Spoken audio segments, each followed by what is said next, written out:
estudantes da primeira série do ensino médio, tudo certo?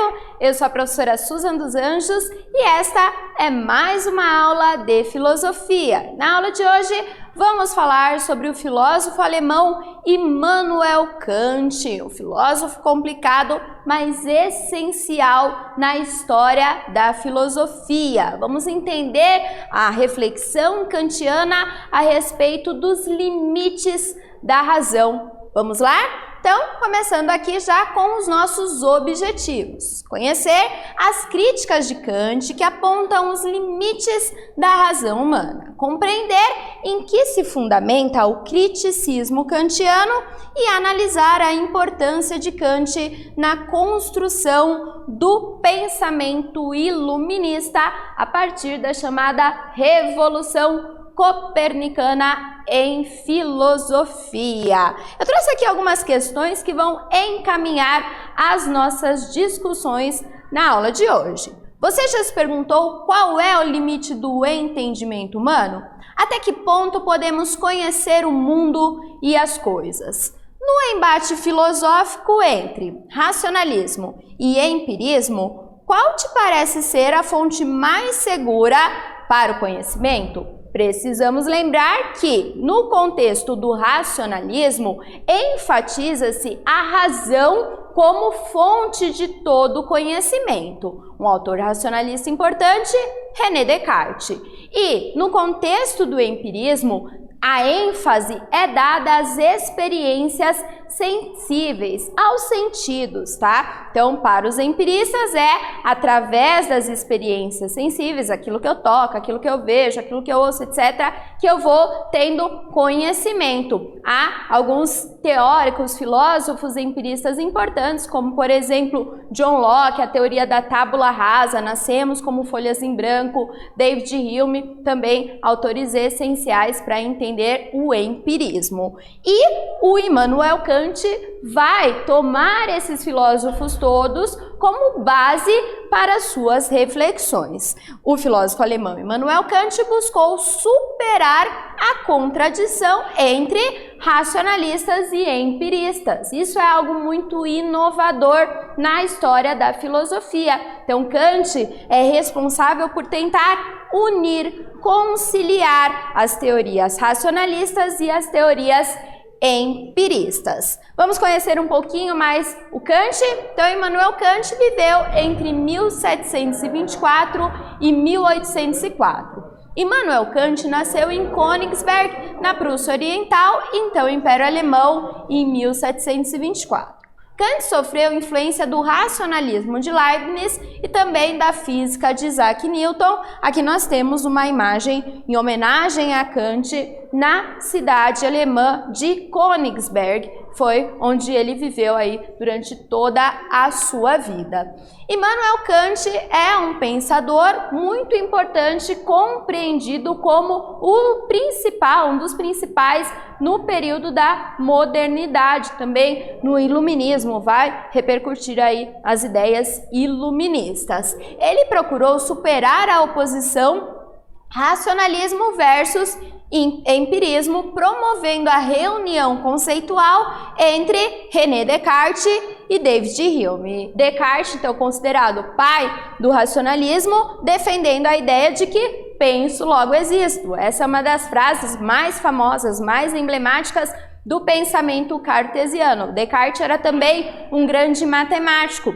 Então, em toda a sua obra, ele vai tentar encontrar um fundamento para estabelecer um conhecimento mais seguro, alcançar uma verdade, ter segurança. E ele percebe que essa verdade é possível ser alcançada através da razão, do pensamento, da dúvida metódica, princípio do pensamento racionalista. E o David Hume é o autor responsável, o filósofo responsável por ter despertado Kant do seu sono dogmático. Então, Kant vai dizer: Hume me despertou do meu sono dogmático, porque Hume o fez problematizar os limites da racionalidade problematizar alguns princípios que estabelecemos como as relações de causalidade. O Hume vai dizer, eu só posso ter conhecimento sensível, conhecimento seguro, a partir das experiências sensíveis imediatas. De resto, é tudo hábito, de resto, é tudo crença, não posso confiar.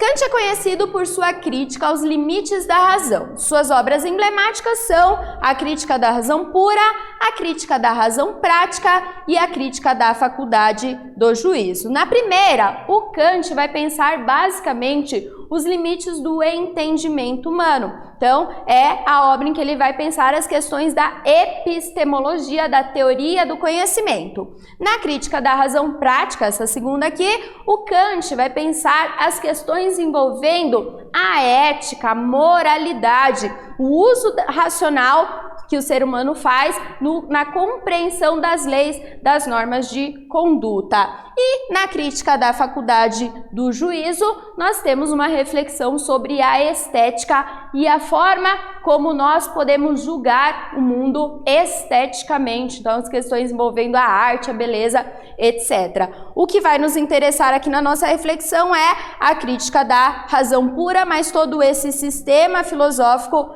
ficou conhecido como criticismo, certo? Com relação ao conhecimento, aí a proposta de Kant é justamente a união entre racionalismo e empirismo. O que ele vai propor? Por um lado, nós temos conhecimento a partir daquilo que recebemos de fora. As nossas experiências teriam, então, um papel fundamental, que ele chama de conhecimento a posteriori. Por outro lado, algo que já existe em nós também deve ser considerado, algo que é anterior a qualquer experiência sensível, que ele vai chamar de conhecimento a priori, ou conhecimento a priorístico. Esse quadro aqui representa a estrutura do idealismo transcendental kantiano. Nome difícil, mas basicamente a ideia aí é a afinidade entre as experiências sensíveis e também essas ideias que já temos previamente, antes mesmo de qualquer experiência. A proposta de solução aplicada ao debate entre racionalistas e empiristas foi explicada através da analogia à Revolução Copernicana proposta por Kant e que posteriormente ficou conhecida como Revolução Copernicana em Filosofia. Aqui nós temos uma imagem do modelo geocêntrico substituído por Copérnico pelo modelo heliocêntrico. Para quem não se lembra aqui dessa representação, Cláudio Ptolomeu, responsável pelo geocentrismo. A ideia, então, de que seria a Terra o centro do universo e o Sol girando ao seu redor. E o Copérnico, depois defendido também pelas teorias de Galileu Galilei, vão defender a ideia de que, na verdade, seria o Sol o centro do cosmos e os demais astros que giram ao seu redor. Essa teoria causou uma reviravolta na astronomia, porque o geocentrismo vinha sendo sustentado durante todo o período medieval. Como assim pensar uma organização do cosmos totalmente diferente, tá? E essa mesma estrutura aqui, então essa revolução que aconteceu no campo da ciência, no campo da astronomia, acontece também a partir de Kant em filosofia, é o que vai ser chamado de Revolução Copernicana em filosofia. Para pensar um pouco mais sobre isso, vamos primeiro para uma tarefinha mão na massa. Mesmo com toda a tecnologia e avanços científicos que comprovam o modelo heliocêntrico e que a Terra possui o formato geóide, surgiu um movimento negacionista que tenta defender a teoria da Terra plana. Depois de pesquisar sobre a teoria de Copérnico e o modelo heliocêntrico, faça um debate em sala de aula sobre a lógica desses sistemas e as consequências desencadeadas no paradigma científico quando se adota cada um desses modelos, né? Então essas transformações levam a transformações sociais, culturais, filosóficas, etc., como a gente percebeu na passagem do geocentrismo para o heliocentrismo. Por que será que se ignora tudo isso, todas essas transformações, e se defende ainda hoje essa teoria da Terra plana, né? O que você pensa sobre isso? Faça uma pesquisa sobre esses modelos sobre também as consequências desses modelos na nossa sociedade e a gente já retorna.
E aí, deu certo? Conseguiram pensar sobre isso, debater aí com os colegas, né? Como esses modelos, tanto o geocentrismo como o heliocentrismo, foram sustentados em épocas, períodos históricos distintos, como que a substituição do geocentrismo pelo heliocentrismo levou a grandes transformações no campo filosófico, também no campo das ideias, e por que regredir, né? Voltar ao tempo, defender teorias totalmente contrárias àquilo que a ciência já comprovou como certa, pode representar até um grande problema para as ideias aí que surgem, né, no campo filosófico em cada sociedade. Pensaram sobre isso?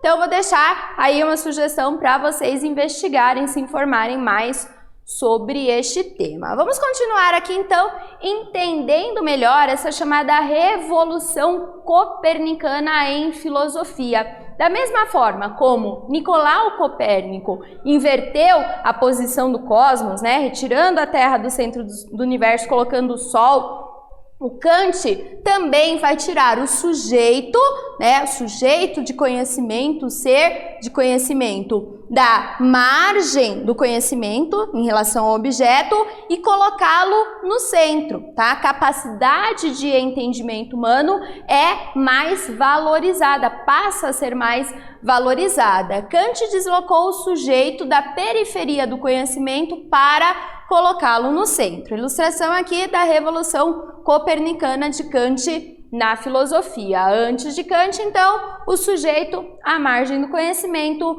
Após o Kant, essa ideia da valorização do sujeito, até junto ao conceito de antropocentrismo que vai aparecer aqui. Valorização do homem, a sua capacidade de conhecer, de entender o mundo. Os racionalistas acreditavam que todo conhecimento seguro provinha da razão e trabalhavam com categorias inatas, ou seja, conhecimentos a priori antes da experiência. Os empiristas acreditavam que todo conhecimento provinha das sensações, de modo que o homem nasce como uma tábula rasa e os conhecimentos são construídos a posteriori, ou seja, após a experiência. Então, essas teorias divergentes entre racionalistas e empiristas que começou a ganhar bastante força em filosofia ali a partir do século XVI com o René Descartes, né?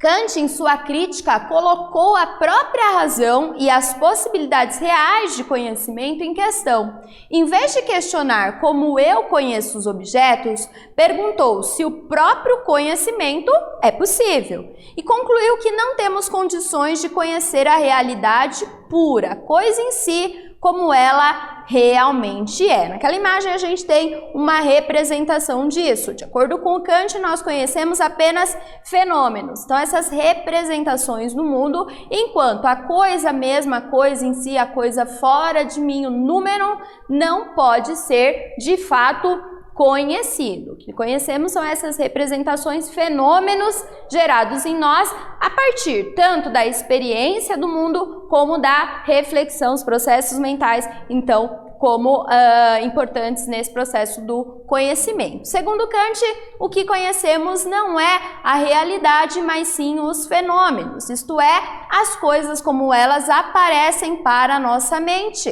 E então são organizadas e entendidas pelo pensamento. Seria impossível conhecer a realidade em si. Essa imagem eu trouxe aqui só como uma representação dessas representações que nós fazemos no mundo. O autorretrato em espelho esférico é uma litografia do artista holandês Escher. Então, justamente essa representação da representação, que é algo que nós fazemos no nosso processo de conhecimento. Para Kant, os antigos metafísicos, como René Descartes, foram além dos limites da razão para provar a existência da alma, de Deus ou do começo do mundo. Para ele, os dados da experiência, o empirismo, são encaixados em categorias e intuições a priori, racionais, tendo uma extensão limitada de alcance. Então, há, de acordo com ele, tanto problemas no racionalismo, que acaba colocando poderes à razão que ela mesma não tem, como problemas também ao empirismo, já que a nossa experiência é limitada. Muitas vezes precisamos pressupor alguns princípios mentais, né, racionais, como por exemplo o princípio de causalidade, que depois vai ser negado por Kant. Vamos fazer mais uma atividade, então, para pensar esses questionamentos todos que o Kant faz aos racionalistas e aos empiristas. Vamos investigar melhor os conceitos de número e fenômeno. Kant afirma que não podemos conhecer a realidade em si mesma. Conhecemos apenas como fenômenos. Pesquise o conceito de número e fenômeno de Kant e apresente para a sua turma. E aqui a gente tem alguns sites onde você pode pesquisar melhor sobre estes conceitos, a diferença entre fenômeno e número. Fenômeno como aquilo que pode ser conhecido e número como aquilo que escapa à nossa possibilidade de entendimento. Vou dar um tempinho para você responder e a gente já volta.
E aí, deu certo? Conseguiram pesquisar então esses dois conceitos, númeno, fenômeno? Deixei algumas sugestões, mas vocês também poderiam pesquisar nos livros de filosofia, no próprio texto kantiano, essas duas ideias, como que elas se apresentam dentro da obra de Kant. Vamos aqui para a nossa sugestão de resposta, de reflexão.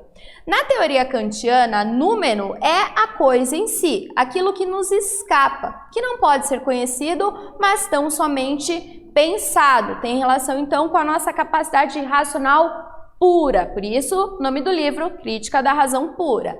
Já o fenômeno é aquilo que nos aparece e que por nós é representado numa relação complementar entre sentidos e razão. Daí já essa superação da ruptura entre empirismo e racionalismo, o Kant propondo uma relação entre essas duas, uma reunião entre essas duas ideias. Vamos para a nossa revisão? Então, finalmente, na aula de hoje, procuramos entender como Kant tentou resolver o debate filosófico entre empiristas e racionalistas sobre a fonte segura para o saber por meio da sua revolução copernicana em filosofia. Também descobrimos que Kant procurou estabelecer limites para o alcance da razão, afirmando que não conhecemos a realidade em si mesma, númeno, mas apenas enquanto fenômenos. Interessante, aí está muito pano para manga. Entender o Kant requer bastante estudo, bastante empenho, e eu tenho certeza que você vai fazer tudo isso, né? Então é isso, pessoal. Vamos ficar por aqui. Hoje conhecemos um pouco sobre o Kant, ainda vamos nos aprofundar bastante sobre este filósofo. Eu espero que você tenha gostado da nossa aula de hoje e a gente se vê numa próxima. Tchau, tchau!